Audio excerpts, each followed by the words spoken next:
ఏపీలో వర్షాలు అక్కడి ప్రజలకు కంటి మీద కునుకు లేకుండా చేస్తున్నాయి. తాజాగా భారీ వర్షాలకు పిఠాపురాన్ని వరదలు ముంచెత్తుతున్నాయి. నిన్న రాత్రి ఇళ్లలోకి వరద నీరు వచ్చి చేరింది.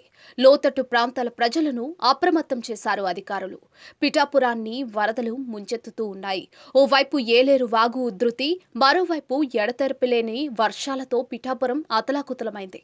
వరద ముంపులో చాలా గ్రామాలు ఉన్నట్లుగా సమాచారం.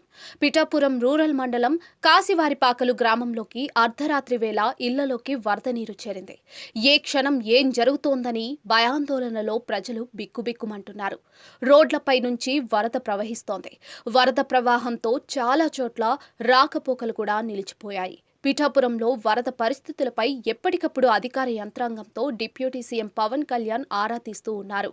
నిన్న వరద ప్రభావిత ప్రాంతాలను మాజీ ఎమ్మెల్యే వర్మ, జనసేన ఇన్ఛార్జ్ మర్రెడ్డి శ్రీనివాస్ పరిశీలించారు. కాగా ఇప్పటికే వరదతో విజయవాడ నగరంతో పాటు చుట్టూ ఉన్న గ్రామాలు కూడా నీట మునిగిన సంగతి మనందరికీ తెలిసిందే.